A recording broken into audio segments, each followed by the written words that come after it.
kulan wacan oo wanaagsan daawadayaal, halkan waa Xulsan Media. kusoo dhawaada qodobada wararka aan idin hayno.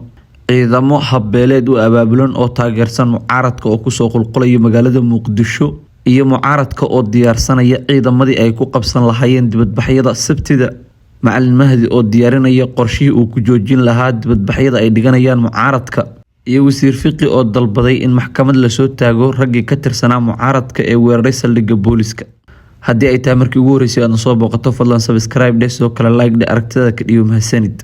xubnaha mucaaradka ah ayaa waxa ay ku dhawaaqeen in ay dhigayaan dibadbaxyo iyo isku soo baxyo ballaaran oo lagu taageerayo dadkii shacabka ah ee dhulka laga burburiyay, iyo sidoo kale kuwa dareenka lagu muujinayo sida looga xun yahay waxyaabaha ay ku kacayso dowladda Xasan Sheekh Maxamuud. ase ahaatee waxaa la sheegay in ay haatan diyaarsanayaan ciidan aad u fara badan oo ay rabaan in ay ku qabsadaan dibadbaxyadaasi ballaaran. dhinaca kale, Macalin Mahdi ayaa isaguna qorsheynaya in uu ka hortago dibadbaxyadaasi isla markaana uu ka joojiyo mucaaradka ayaa iyagu soo bandhigay awoodooda ciidan, iyadoona la arkaya gaadiid dagaal oo aad u fara badan, kuwaas oo rabay inay xoog ku galaan saldhigga degmada Warta Nabadda. walow ay xusid mudan tahay in ciidankaasi mucaaradku ay u diideen inay rasaasta adeegsadaan, haddana waxaa wararka haatan la helayo ay sheegayaan in ciidamo gurmad ah oo garab u ah xubnaha mucaaradka ay ka imaanayaan gobolada dalka Shabeellaha Dhexe ilaa iyo Galgaduud, waxaana ay kala taabacsan yihiin Xasan Cali Kheyre iyo sidoo kale Sheekh Shariif Sheekh Axmed iyo kuwo kale oo iyaguna habbeeleed u abaabulan ayaa soo gaaraya magaalada Muqdisho, kuwaas oo garab u ah xubnaha mucaaradka ah.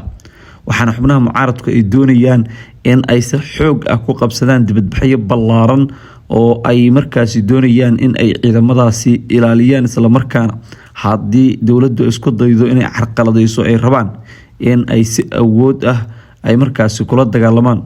walow ay xusid mudan tahay in dagaalka ka dhacay degmada Warta Nabadda ay inta badan mucaaradku iska ilaalinayeen in ay dagaalamaan.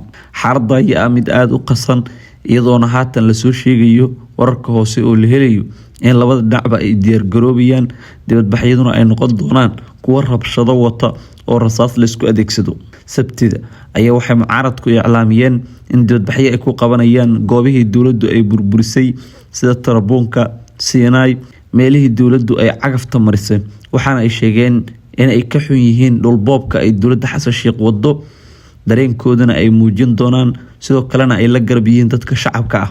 Macalin Mahdi ayaa isagu ku tilmaamay xubnaha mucaaradka iyo siyaasiyiintii hore ee madaxda dalka soo martay inay yihiin dad doonaya inay ku daneystaan dhiigga dhalinyarada Soomaaliyeed, isla markaana aan la aqbali karin. hanjabaad xoogan ayuu u diray, haatanna waxa ay qorsheynayaan sidii dibadbaxyada ay ku joojin lahaayeen. wasiir Fiqi ayaa waxa uu dalbaday in la maxkamadeeyo xubnaha mucaaradka oo uu sheegay in ay weerar ku soo qaadeen saldhigga booliska. wasiirka gaashaandhigga xukuumadda Soomaaliya Axmed Macalin Fiqi ayaa ka hadlay iska horimaadkii ka dhacay saldhigga degmada Warta Nabadda ee magaalada Muqdisho, waxaana uu dalbaday in la maxkamadeeyo hogaamiyaasha mucaaradka. Fiqi ayaa wax laga xumaado ku tilmaamay in siyaasiyiinta mucaaradku ay weerareen saldhigga booliska, isagoo sheegay in ay burburiyeen gaadiidkii ciidanka, isla markaana dil iyo dhaawac ay u geysteen ciidamada dowladda. waa in maxkamad la soo saaraa kooxaha muqarribiinta ah ee sida kooxaha argagixisada u beegsanaya ciidanka qaranka. hay-adaha cadaaladuna waa inay waajibaadkooda gutaan, ayuu yiri wasiir Fiqi. iska horimaadkan ayaa waxa uu yimi kadib markii hogaamiyaasha mucaaradku ay tageen saldhigga degmada Warta Nabadda, waxaana halkaasi ka dhashay israsaaseyn dhalisay khasaare isugu jira dhimasho iyo dhaawac, iyadoo mucaaradkuna ay sheegeen in khasaare xoogan loo geystay islamarkaana halis la geliyay naftooda. war-saxaafadeed ka soo baxay wasiirka warfaafinta iyo dowladdu ku cambaaraysay tallaabada mucaaradku ay qaadeen, iyadoo ku tilmaantay inay rabeen inay xoog ku galaan saldhigga booliska degmada Warta Nabadda. sidoo kale waxa ay sheegtay inay ka xun tahay in siyaasiyiin ku haminaya qabashada talada dalka inay isku dayayaan inay daadiyaan dhiigga shacabka iyo kan ciidamada qaranka ee ku howlan difaaca dalka iyo dagaalka lagu soo horjeedo Al-Shabaab. taliska booliska ayaa dhankiisa sheegay in ciidanka mucaaradku ay jabiyeen xeerkii xakameynta hubka ee magaalada Muqdisho, isla markaana ay isku dayeen inay xoog ku galaan saldhigga.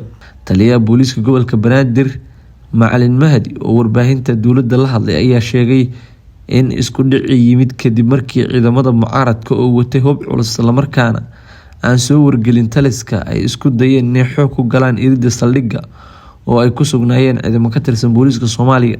hogaamiyaasha mucaaradka ayaa dhankooda sheegay inay saldhigga u tageen in ay damiintaan dad shacaba oo ciidanku ay dhibaateeyeen una xireen arrimihii dhulka danta guud, hase yeeshee markii halkaasi ay tageen loogu jawaabay rasaas culus. Warkii xulsanna waa naga intaasi, nabadgelyo.